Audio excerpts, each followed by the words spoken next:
Hello ladies and gentlemen, my name is Professor Mo and this is What's Coming! Yeah, it's end of the month and it's time to talk about upcoming video games. Yeah, today is September 29th. We're gonna say bye to September and hi to October. Before we get started, I want to talk about the giveaway. We had a giveaway on Instagram. Today we announced the winners, so go ahead and check it out if you would like to. By the way, this is not the only giveaway. We're gonna have more giveaways on Instagram, so go ahead and follow my Instagram. It's gonna be up here or here. Here maybe. I think here.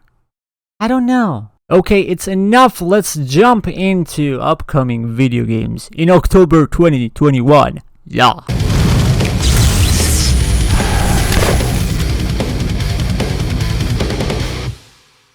The first game in October 2021 is FIFA 22. What? FIFA 22 coming in October 2021? How's that possible? I'm sure you know what's FIFA and I don't need to explain it. But I want to mention this. FIFA is a football game, not soccer. Football. In America, it's soccer, but everywhere else, football. Repeat after me. Football. Alright, enough. Let's talk about FIFA 22. Yeah. A while ago, we announced that FIFA 22 will release in October 1st, 2021. It will be available for PS4, PS5, Xbox One, Xbox Series X, Xbox Series S, Stadia, and PC. It's available to pre-order right now, but you get to play in 2 days. No need to. I mean, you can do it right now if you want to. Don't say I'm stopping you. I'm not. People who got the Ultimate Edition can play it 4 days before release date, which means September 27th. 2 days ago. Today's Wednesday. Yeah. I used to follow up the news around football, not soccer. Football. I liked it before, but not anymore. It's not my thing. So I don't have any crazy information about FIFA 22 or the previous versions. Just wanted to let you know that, but I will do my best to tell you everything. Everything you need to know. According to Games Radar, FIFA 22 has a lot to offer. Custom teams are coming to career mode and you can place it in any kind of league you want. Yeah, which is cool. But I think you could but I think you could do that before, right?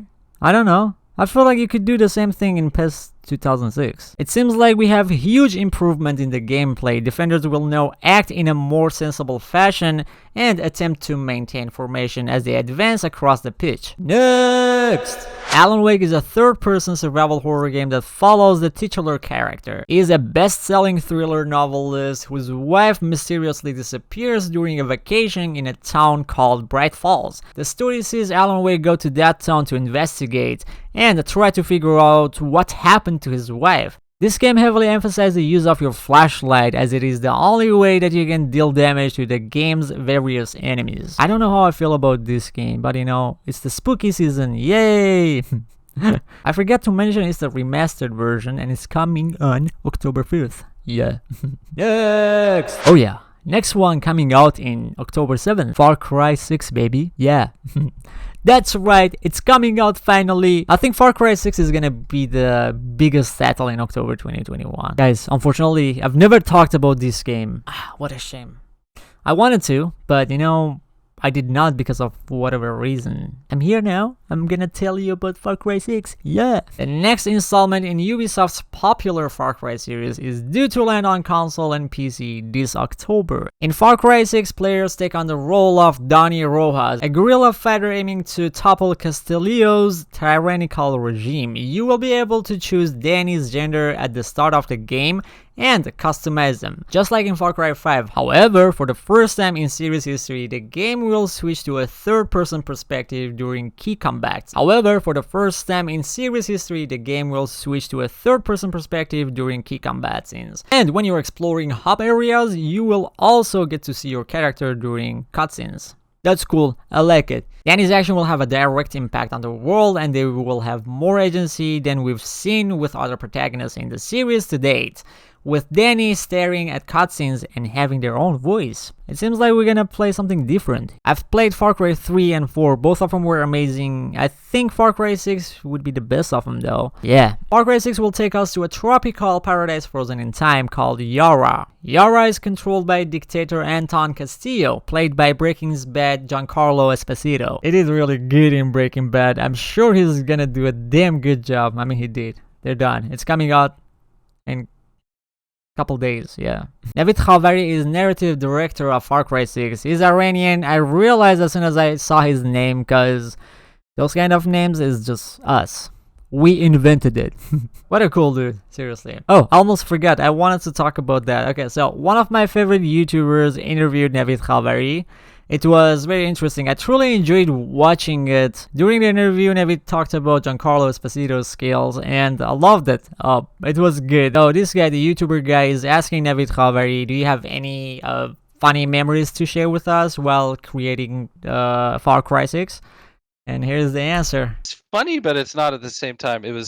I'll change it a little bit because it was such an interesting moment. Scene on the boat. I know what scene you're talking about. Anton is coming down the boat. When we were shooting it, this is like an elaborate setup. Like there was like 14 people, 12 actors, plus we had jump. When I saw this interview, when he explained the situation, I rewatched the trailer and I was like, damn, this is what happened. That's cool. Carlo on set, and Anthony Gonzalez, as well as Diego. And we were shooting the scene and we weren't quite getting it. And it was, something was off. Like everyone's energy was lower because we'd been shooting all day. And then we were standing there and Giancarlo, he's at the top of the stairs and you can't really see him on camera, but he just bellows this improvised line, like yells it, and it reverberates across the entire mocap stage. And I'm sitting here like tired with my coffee and I have my script. I'm just like, whoa, what is going on? And then he starts walking down the stairs. What he did was essentially snap all the other actors out of it and put that seed of fear, and that was the take. He came down, he did his speech, and that was the circle. That was this is take. Cool. Speaks to his ability. That is cool. Just epic. Wow, that was good, wasn't it? Giancarlo. Back 4 Blood is a cooperative first-person shooter from the creators of critically acclaimed Left 4 Dead franchise. The game will see you fending off hordes of undead with up to 3 friends or AI-controlled teammates, and will be available on both PS5 and Xbox Series X, as well as last-generation consoles and PC. Oh, and apparently, the game is also coming to Xbox Game Pass on day 1, which is good. Last year, remastered version of the original Crysis came out. Amazing feedback, everything was great, and the remastered version was just cherry on top, baby. And now Crysis Remastered Trilogy is coming October 15th for PC, PS5, Xbox Series X, PS4, Xbox One, as all in one package, but players will also be able to buy the games individually. Next, the Dark Pictures Anthology, House of Ashes, coming on October 22nd for PS5, Xbox Series X and S, PS4, Xbox One, and PC. It's a survival horror interactive drama video game developed by Supermassive Games and published by Bandai Namco Entertainment. It is the third of 8 planned installments in the Dark Picture Anthology series, following 2019's Man of Medan and 2020's Little Hope. Next, Marvel's Guardians of the Galaxy. I'm a big fan of Marvel. I love the movies, but candidly speaking, I think they shouldn't have made the game. Sometimes you're supposed to leave things behind, not just keep pushing it to make money off it. Am I making sense here or not? I don't know. Anyways, Marvel's Guardians of the Galaxy coming out as a third-person action-adventure game developed by Eidos Montreal and published by Square Enix. Of course, Square Enix is making big moves. Good job. It's coming on October 26th for PS5, PS4, Xbox Series X and S, Xbox One, Switch, and PC. Next. Alright, Solar Ash is arriving in October 26th for PC, PS5, PS4. I think I've talked about it before. It was in Sony's State of Play, which was in 2020. Last year, yeah. Players take on the role of Rey, a void runner who will journey through a colorful, stylized world as she fights to save her planet from the Ultra Void. The developer promises feel-fit control with rail grinding, grappling, and cloud surfing. I think this is one of the interesting titles coming in October. Well, we'll see. But again, this is not the type of game I would play. Next, Stray is a single player game that can leave you emotionally heartbroken while having fun. When you see a stray kitten outside enduring the weather change, it captures just as emotion as the stray kitten in the video game. The stray cat is on an adventure to navigate her way to a robot family and uncover an ancient mystery. When I watched the trailer, I realized the cat is carrying a backpack. I was curious about it, but I couldn't find any information. I don't know why she's carrying a backpack, but we'll see soon when it's coming out. So there is no confirmation on the release date for October, but it's a possibility. I don't know yet. There are rumors. Alright, so my camera went off and I didn't even realize it, so I'm just gonna use the footage with my webcam. Yeah, sorry about that, guys. Give it a like, leave a comment, and subscribe if you would like to. Thanks again for watching. Peace out. Professor Mo.